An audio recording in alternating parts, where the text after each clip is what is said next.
Hi, everyone. Welcome to the Anti-Tech Cast. My name is Griffin Kegel, and today I'm talking with our very own Nayla Agameya and her mother, Mai Mokhtar. Welcome. Thanks for coming on, guys. Thanks for having us. We're super excited to talk. Yeah, so excited. Yeah, totally. Thanks. We're excited too. Thanks for coming on. So yeah, I guess the reason that Nayla thought it would be a good idea to bring you on today is I've seen pictures of and now heard all about this wonderful roof garden that you've been I don't know, gathering and taking very good care of and getting really passionate about. And it sounds really cool. And yeah, I wanted to hear more about it. So I guess you're in Alexandria, right? In like the heart of the city. Yeah, Alexandria, Egypt, yeah. Yeah. So I guess what is like, there's a certain kind of city life that a lot of people that listen to this show and that we talk to that, there's a lot of negative aspects of city life and I can imagine that there were probably many parts that inspired you to start doing roof gardening to try to escape from some of that. So I guess I wanted to ask you what I don't know, what was it about or I guess what was it that first inspired you to kind of like make this garden and spend your time on it? Like, yeah. Okay. At first, we had a farm for my family had a big farm in the suburbs.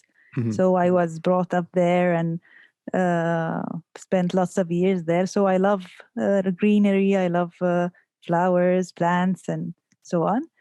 So when I was married and we came here to this, it's like a building. It's a family building. We all live in it, all family. So we had this roof. It was empty. So I thought, why don't I plant it and make it a place where we can sit and spend some time in the afternoon and in the morning. But in the morning, it's a little bit overcrowded. the Oh, yeah. cars around you, yeah, it's very crowded. The city here is where we live in the middle of the city, heart of the city. Mhm. So whereby the kids go to school every day in the morning, and people go to work. So it's really crowded. So in the afternoon, it's a little bit better. But I spent most of my day upstairs, يعني more time than in the apartment. It's a nice little escape from the city. Yeah, definitely. And yeah. I guess also she wanted to like remake the suburban farm. I remember it vaguely, but I've been there a couple of times when I'm older. But they used to spend so much time in this.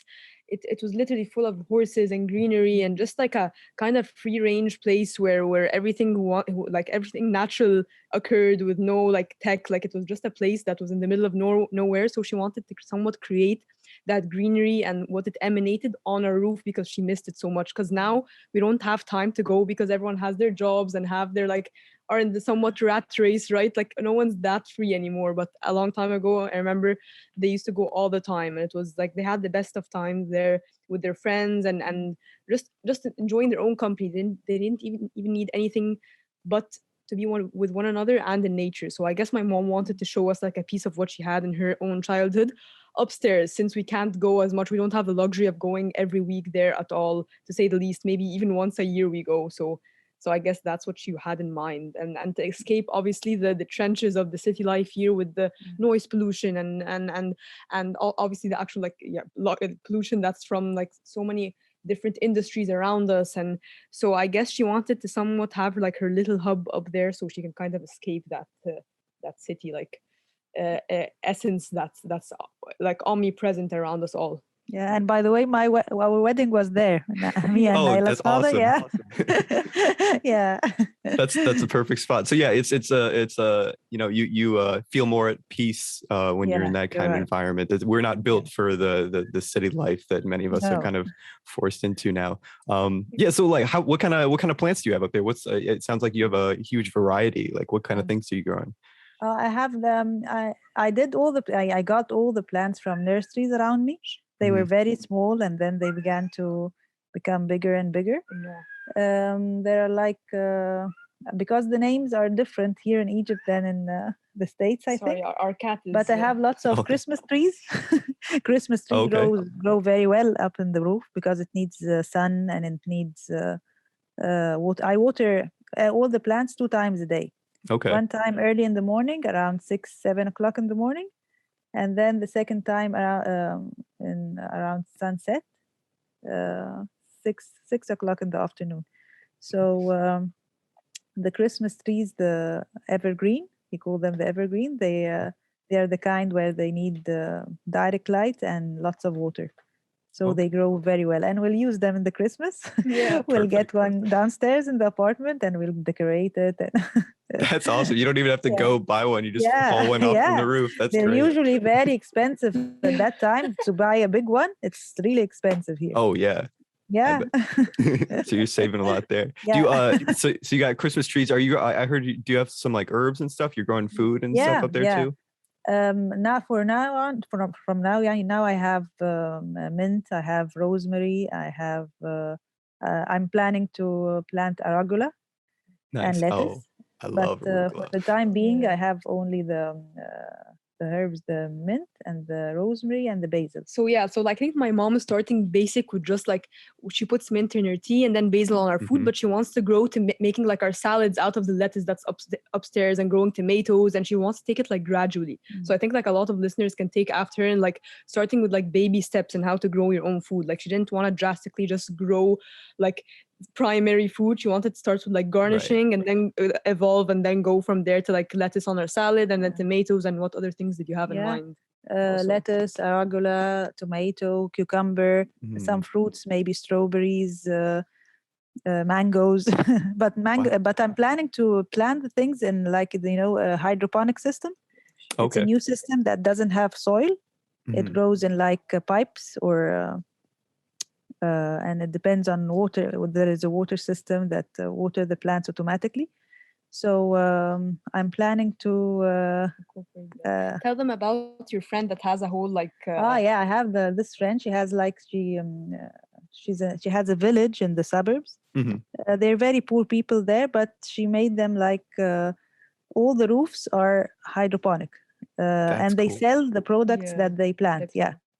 So this is very useful and it's very successful there. Like so people who don't have jobs at all, she collects them in like an area, like she kind of makes hostels for them, and she makes them work. She doesn't just give them money. She goes by the concept like teach a man how to fish, like feed him for a lifetime, right? So instead of giving him money, so she basically just garners everyone who, like, let's say she goes around the village, she sees who doesn't have a job, she compiles everyone, and like they have their own hostels, and every day they wake up in the morning, either whoever likes knitting, they knit stuff, whoever likes planting, they go on the roof and do their work on their hydroponics. Like she just loves making people do what they love and then selling it afterwards. She doesn't want to just make them work as like laborers and they don't like what they do. No, she wants them to do stuff they like, and then they go on and sell it. So it's super cool. So my mom actually went a couple of times to see what she's done. She's changing people's lives, and she did a great job. She did a great job with changing not only people's lives, but changing their mindset on work and job, and how like having a job and how it can actually be fun. So they're enjoying their time a lot, and also they're making money out of it. So it's a win-win situation. So. Yeah, at least it's healthy vegetables and fruits and exactly. Not getting dependent on all this cheap like processed food. So I'm thinking to get this expert man there who knows everything about the hydroponic, and he settles the thing up here in the roof.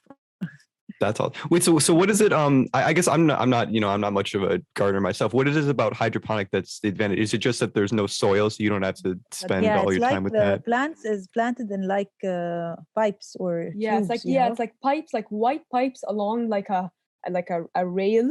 So basically the advantage is that you don't have to use so much soil, right? Like, and even with the soil, like let's say when you're done, it's either like it goes to waste or you compost it. So that's not a hassle. You don't have that hassle. So it's only like they grow through water only, right? Yeah, watering system. Yeah. So you just do you give them nutrients through the water? Is that how they get their nutrients? Okay, I see. Interesting. And obviously sunlight isn't, right? Or no, it's not needed, not necessary. No, not necessary. So I don't know how it works, the mechanism. Yeah, I have to get this guy to show us exactly what does he need, what else he needs than the pipes and the things. But they grow everything you can eat. I saw tomatoes, I saw cucumber, I saw bell peppers, everything.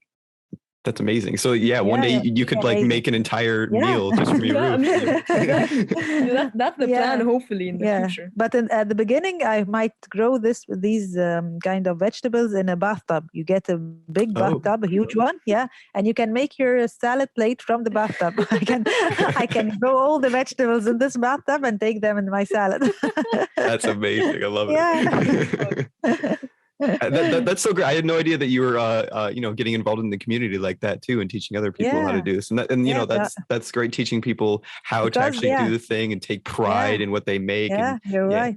And the main idea in this bathtub that you need to grow plants, you need to dig in very deep.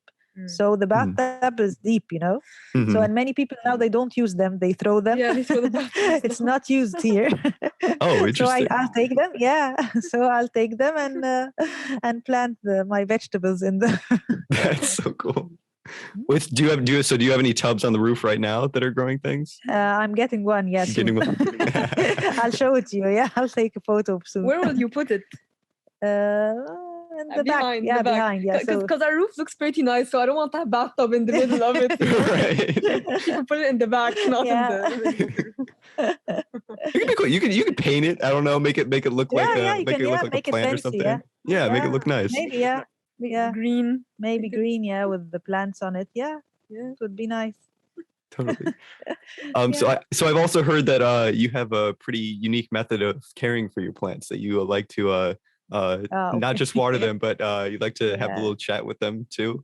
Yeah, I have to in the morning. I have to play some music for them, and then sing for them a little bit. And sometimes I talk to them to see how are they going. And this has made a big difference. Yeah, in the summer, we usually go to our summer house in the North Coast. So I stay there maybe a month or two. Mm-hmm. So that was a problem at the beginning, because I wanted someone to come and take care of the plants in the roof. So there is this guy who comes and he waters them, but he doesn't give them the emotions, So I found when I came back, they were okay, but they were sad. They weren't that happy. And I started watering them for 1, 2, 3 days. They became cheerful, and I found them growing well.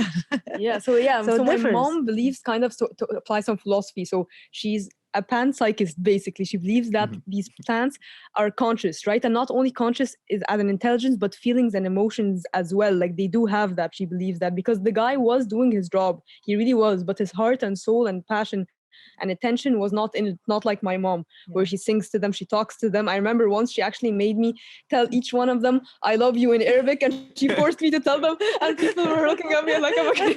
But I understand her. I understand where she's coming from, because it actually really does help when you do it from the heart, and she believes they are conscious and they do feel and they do have emotions, right? That's why you talk to them, you nurture them, you care them, just like people and like humans and pets, just like how you care for us, you care for them too.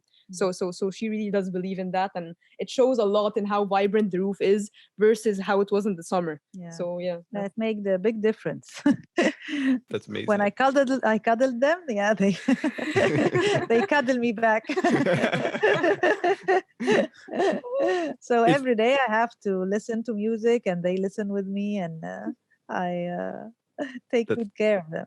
Is there a particular kind of music that they're into that you find is? I like the old Humma. What do they like? They like old kind of music. Okay, nice. You got a good variety going. My mom is an old soul completely. Like she plays old music for them. Like she's completely in touch with like that kind of when were you born? 70s music. 1970s, yeah. So she likes that kind of like music when she grew up. So I guess it also stems from what music was played in the farm, right? Yeah. And how you want to elicit the same feeling here. Right. So she just wants to like kind of garner this kind of aura that was around in the farm and how vibrant it was, and kind of bring it here up in the roof. So I see it a lot in what she does. Yeah, and the roof also had a very nice another thing, the cat that I saved from the club. There's this cat that I play like running. I jog in the morning, and we have a club near our house.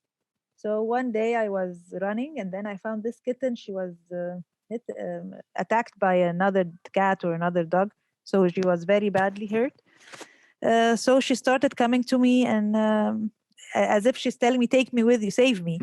So I stayed. Whenever I go, she goes behind me. So I stayed for half an hour. She doesn't want to leave me. So I decided to take her home with me. I took her, and now the roof is her home. Oh, that's She great. lives in the It's roof. been like a year and a bit, yeah. Yeah, she goes downstairs, she goes around, and then she comes back and sleeps in the roof. So it's full of positive vibes. Yeah, it's full of my mom is a big on rescue as well. Like the cat we have now, which was just near us, she was a rescue. She was hit by a car in our street, and the doctor said she wouldn't survive. She had like internal bleeding, and no, my mom didn't want to give up on her, so she took her in, and she got her like medication, and now she's alive and well.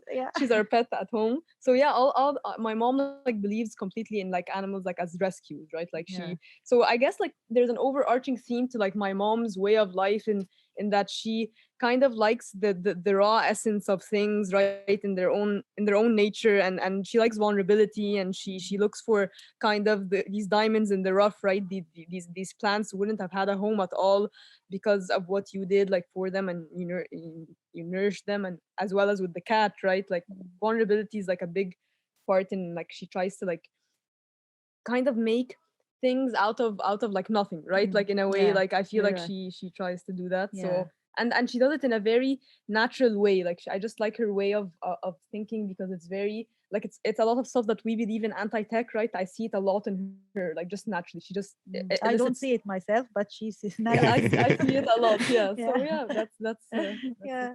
And also there's this kind of I have that fence in the roof, so it does any pot that I need to put it there, it doesn't go inside because it's like a fence.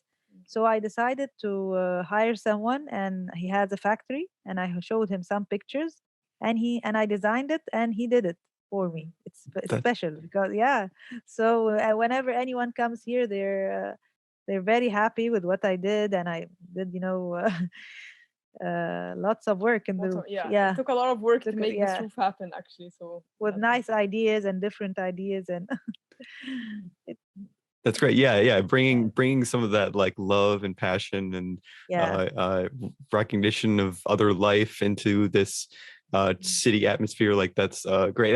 And like you said, it takes hard work, and it takes dedication, and it's not just something that comes from nothing. You have to and also the thing that made me happy that several of our neighbors, they called me and they asked me to help them in planting the roof. They were very happy. They can see, and I put that at night it's very nice with the baby lights, and the tent it's all decorated with baby lights, so it looks very nice from for all the people around us.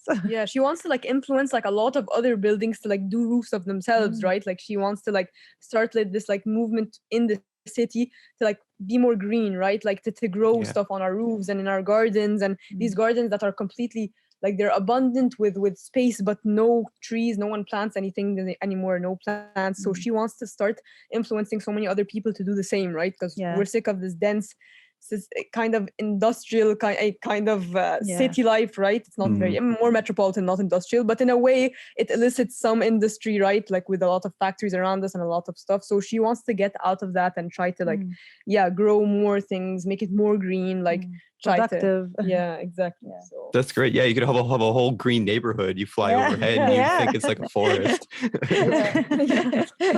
That's great too, because I know there are some cities in the States, I don't know if there may be more, but I know at least in New York for a time, if not still now, it's illegal to do something like that. You literally can't grow your own plants on your roof or on your balcony or anything like that.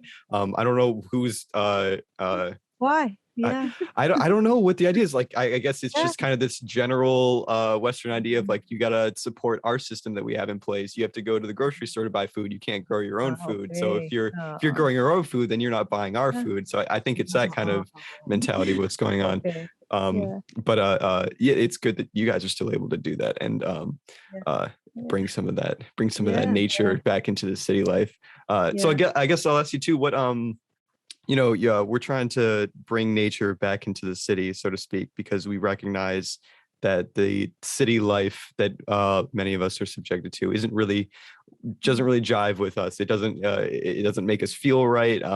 What are some of your experiences with like how the city makes you feel, or how do you think it affects people, and ways that we can work against that? Like what are the negative aspects of the city that you feel? Yeah, I think the city life makes people nervous. They no tolerance. Mm, You see lots of quarrels between people. Yani, it's really annoying. mm, So Yeah, I think also like in general, you feel like out here, like in Alexandria, in the heart of the city, people are just they treat other people as means to an end, not an end in and of themselves. So that's my biggest issue with people. Every interaction is transactional. It's like, yeah, mm, like relating it to like the Indo-Tech society, like it really is. Everything is transactional, just like you're paying money in a supermarket with people. Like everyone just wants something from you, and they don't genuinely want to have a good conversation that's in the moment, natural, going right, like very no one wants to have that anymore. It's all about the hustle and the bustle of the city, about the rat race, getting to and fro, making money. yeah, people don't ask about each other. They don't communicate. Yeah, And you see that a lot in the city, but when we go, like, let's say to the suburbs, to our farm, for example, when we talk to people there, the tone even is quieter. The spaces between the words are farther. They actually look at you in the eyes and seem interested in what you're doing. It's just that type of environment where it's conducive to like cultivating relationships and friendships, and actually wanting to know, instead of the stress that you feel here, where your mind is completely it's overbearing, like with work and stress and just in general the aura that it elicits here, right? Like, do you feel that, or yeah, what yeah, else do you... yeah. That's right.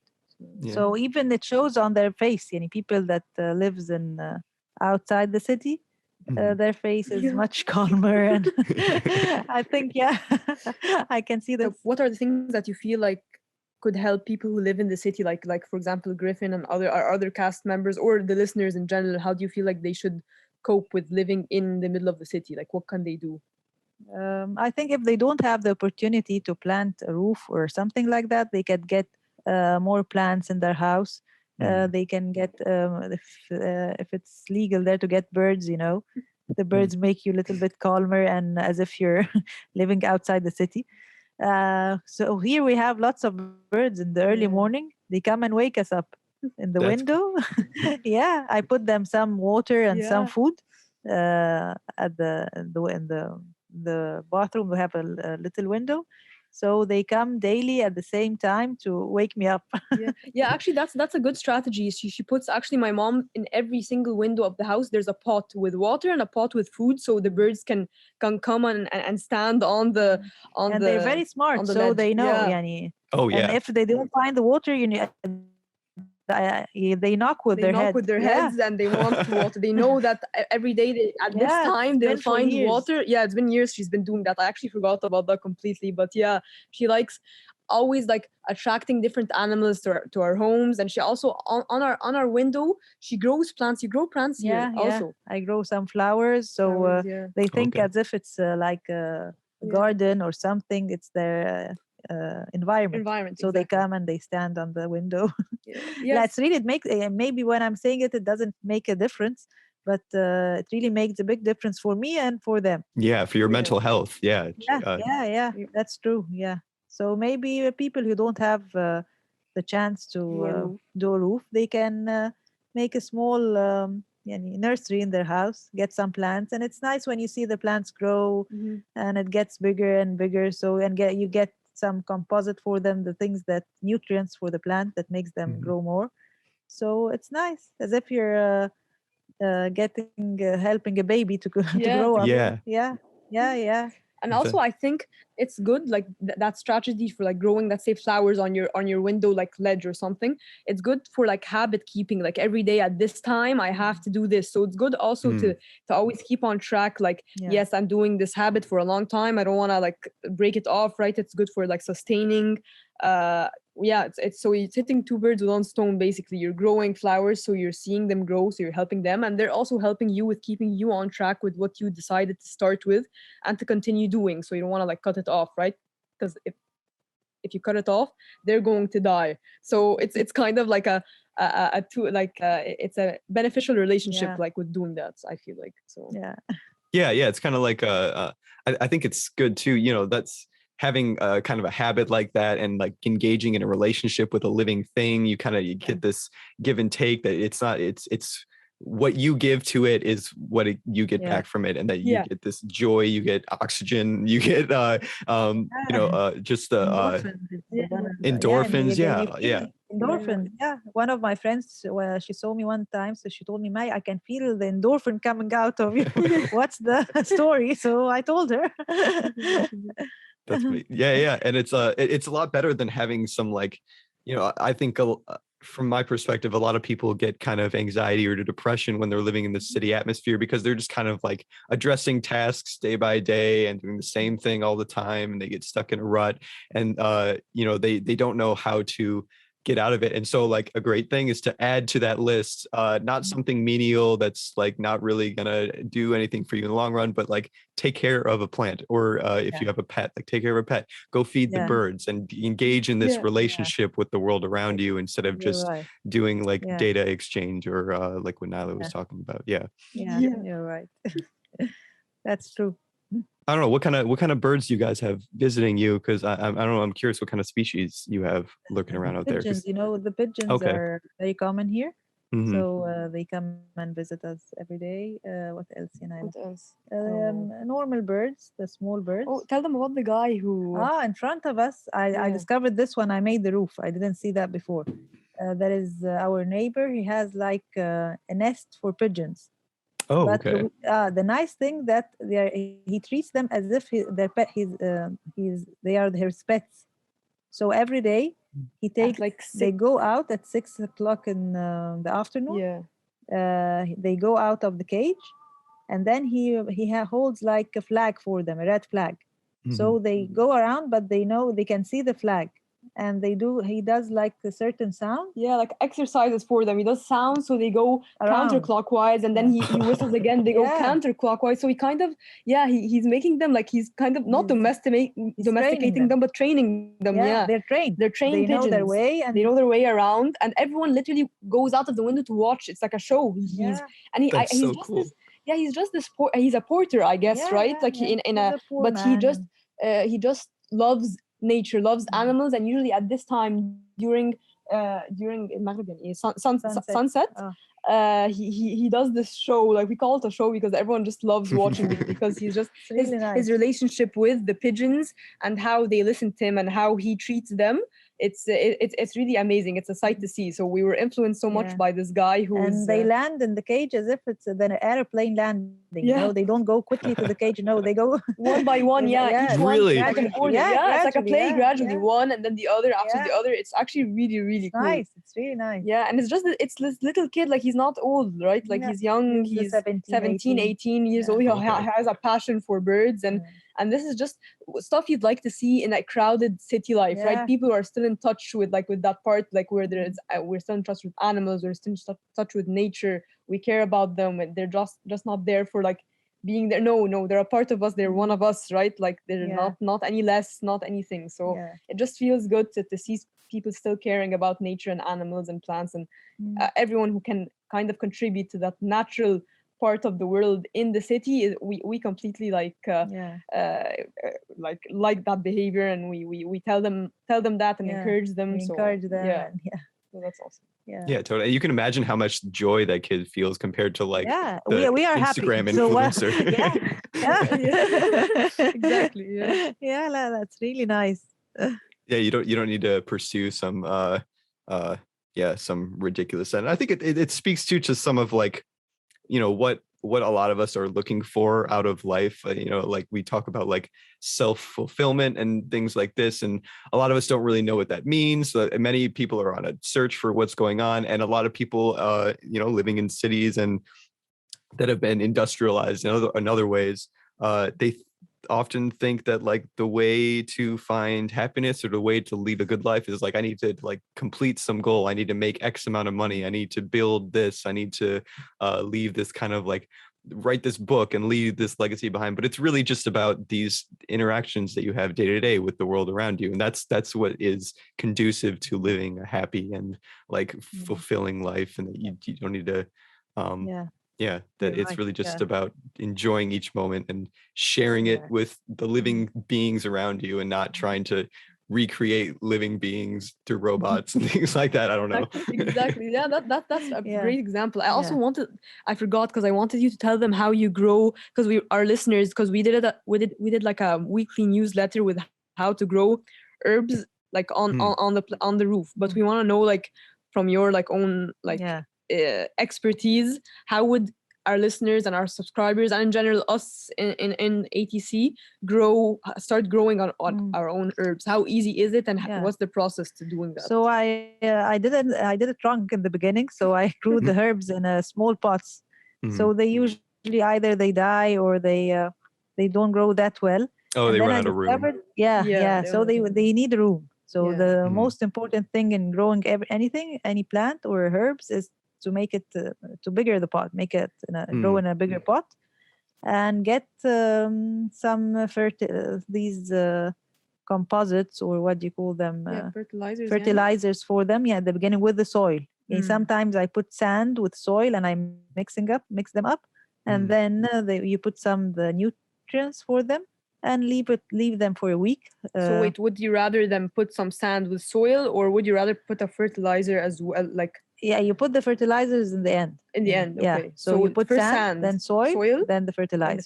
And in a big pot, right? In a very big pot. Yeah. Okay. The bigger the pot, the better. The better, and they'll grow quickly. And then after you put the fertilizer, how do you get the actual? Let's say you want to grow mint. I go and buy. I either go to the nursery and get the seeds, or get the ready mint, and then I plant them in the that's pot. Fine. So you can put the ready mint, plant it, and then keep like watering it. Yeah, or I can get the seeds from like Costco or any of the big stores. But I prefer to get the plant itself. It will be better. Yeah.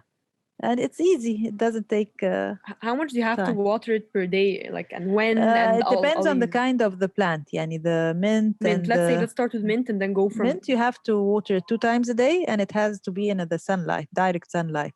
It grows better in the sunlight than the shade. How much water also? Because you don't want to overwater it, right? No, until the soil is, damp. damp. Yeah. That's okay. Yeah. So it's easy. It's not difficult. And then I drink every day my tea, my 5 o'clock tea with the mint. Nice. So she's enjoying the fruits of her labor. And I marinate we have also a grill upstairs in the roof. So I marinate the meat with the rosemary and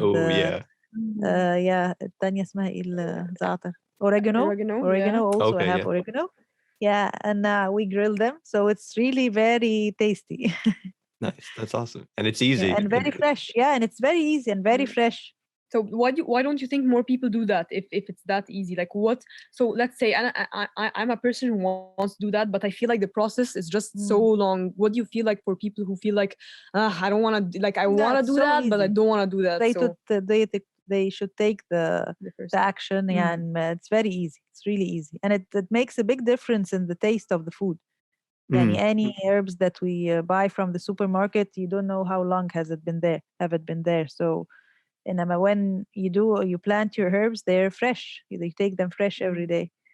So and also, like, relating it, like, you're actually reclaiming like a lot of your autonomy, right? Like we talk about a lot in anti-tech, where you feel like everything's just so far from you, like so many different processes and so many different like stuff it goes through to get to you. So you want to reclaim your autonomy. So when you're actually growing your own food, you just feel so like you feel powerful, right? You feel like you're actually things are within your own hands, right? Within your own control. You're not kind of just giving up your control to other people and like buying it in a supermarket, depending on someone to grow it for you. No, you're taking action. You're exercising your agency. You're doing this, so you're capable of doing so many other things. So I feel like it's also a good mental like exercise to like be like, no, my autonomy is still within my own hands. I can still grow first step herbs and then my own food, so I can always depend like on my own self to grow my own needs, right? Like so I feel like that's and important. in my future plan I want to plant like orange trees and lemon trees. And I think they'll grow well on the roof. So I'm planning to buy some and start planting them to eat the fruits fresh from the Oh, trees. tell them about Salim. Salim, he works with us in the building. So remember when he grew like accidentally? Yeah, I had also a garden downstairs. It was like a deserted area. Yeah, There was it was nothing really in it. bad. Yeah, it was really bad. So I planted as well. This was 10 years ago. So we had this papaya tree. Papaya, I don't know if Yeah, it's called papaya. papaya. Yeah. Yeah. So the man who helps us, he was eating the papaya, and then he threw the Seed, like seed, the seed. and there was like this some fertilizer beside this seed, so it grew another big tree. It's now it reaches the 4th floor. Yeah, it's huge. Wow. Very very all in very huge. happenstance, like on accident, like he just spit it, like he was just like he spit the seed and it actually grew until the 4th floor. So you never know what things you'll stumble on accident. Like it's actually really interesting. Grows very well. The papaya, we have 3 or 4 papaya trees in the garden. Wow. Life finds a way. Yeah. Life does find a way, actually. Yeah. And I take some of the plants from downstairs, I grow them upstairs. Maybe it's better for them, the direct sunlight. Yeah. So it's useful. That's awesome. You guys, you must have a lot of space up on that roof. You're like growing trees and stuff up there too. One day. Yeah. That's awesome. It's a whole, because imagine it's like a whole floor of an apartment. So we have that whole area. So it's actually really big. So yeah, my mom's planning to do like a lot with that. I guess like more trees, more like, and you said a bathtub with all the with all vegetables. wet vegetables. So yeah, you can start. Yeah, and it's awesome. And also we're looking forward to the hydroponics thing. So I think there's a lot of things in the works that are gonna like also influence a lot of people, I guess. So yeah, a lot of my mom, she actually has like a charity organization. So she likes to also make, so you mainly work with widows, right? Or mainly with widows. She usually likes to work with widows. And she likes to make them work anything with their hands also. So you might, one of them might be interested also in gardening, and you can make her like have work also and help. Like she also believes in the mantra, like she loves to teach them and doesn't just like giving them money in their hands, even though they do need it.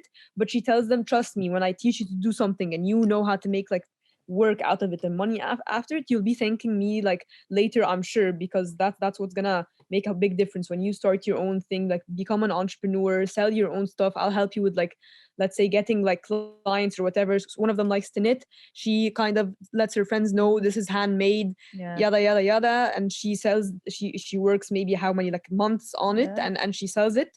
And my mom is like the liaison, so she helps the widows that like, let's say they like knitting or they like doing other things, find like work. So it would be interesting to see if one of them, like if someone wants to work, interested in planting and gardening, or maybe make them have an interest. Like at first, one of them, they're not interested at all in knitting, but my mom made them take courses in different things so they can somewhat know what they like to do, so they can actually make work out of it. So so maybe you can make them all like come and see if anyone likes gardening, and in the future if they want to garden, like plant their own things and sell them.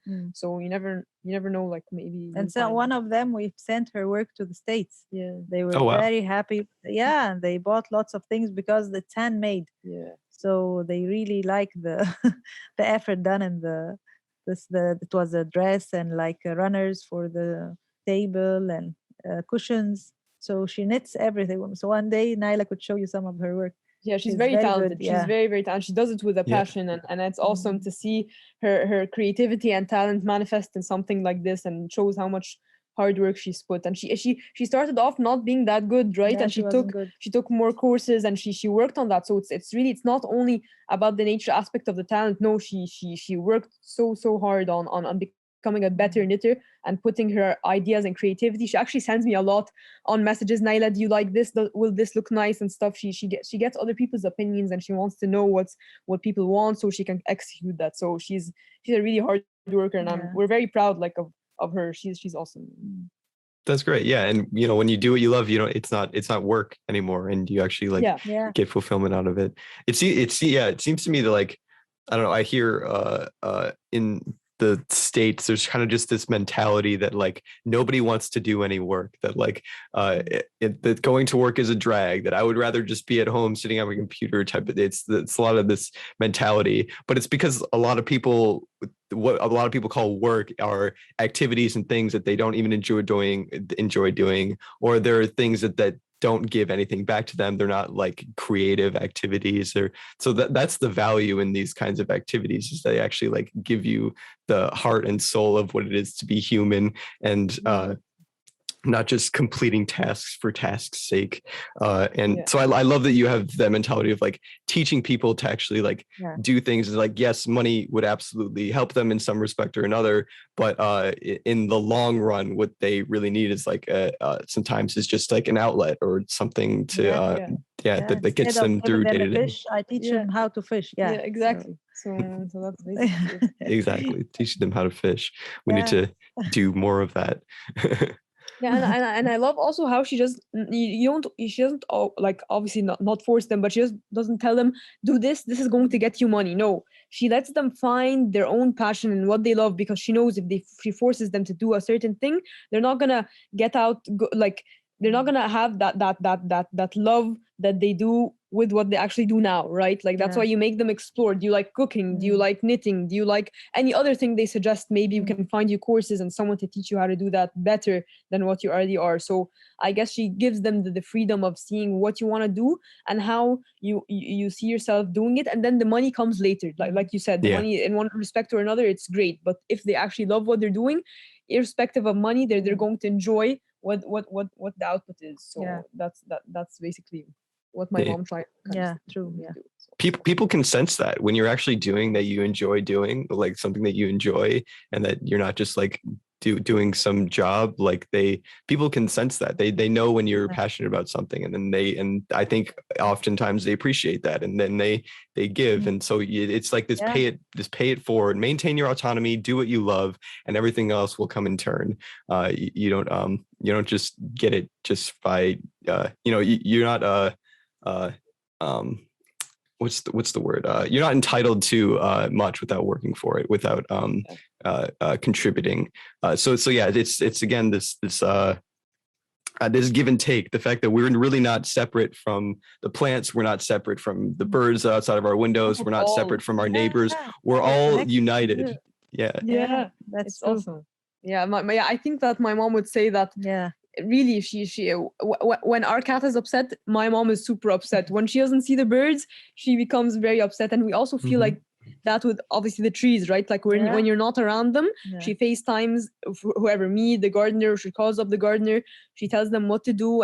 And when she FaceTimes me, she has to always see them so she can get their energy and they can feel hers. So I feel like we're all in one sense or another connected, and we feed off of one another. So yeah, we're not separate at all. And whoever is separate from nature and plants and animals just isn't really living at all. He misses a lot. Yeah, exactly. He or she's missing out on a lot of really good, just like just the aura and the essence you're getting from them, and they're getting from you too. So I feel like it's mutual, and we sometimes forget about how important that is, especially in the hustle and bustle of the city, like we say, where people are just very focused on career oriented or friends or society or certain like societal needs and demands and stuff like that. We kind of get over our heads, and we forget the true like essence of what life really is all about, and to take care of the life around us, not just the plastic like fakeness of life that really is the umbrella overarching the rat race and so many other attributes that we really in the end are very tedious when you come to think of it. So and a lot of it's recognized, like part of that unity, or the recognizing that unity is recognizing that we as humans are not better or higher up than anything else, that the birds are just as important. If you argue that the birds aren't as smart as us, well, like they're knocking at the window for food, so they're at least that intelligent. So like I don't know, if you're intelligent enough to ask for food, I think that like you deserve some moral like status upgrade, that humans aren't any better than you, that the good of the birds should be considered when we're doing things like building new buildings or making wind turbines or things like that. And the plants as well, you've noticed how, you play music, you speak to them, and this has an effect on them. They react to their environment in ways that we didn't think are possible. How can the plants know what we're singing? They don't have any ears. Well, that's because ears are how we interpret the world. Plants use other stuff. And that's just because they use different things doesn't mean that we're any better. So like recognizing that we share in all of this, and that the more that you engage in that sharing, the better off that we'll be in the end. Totally. Yeah.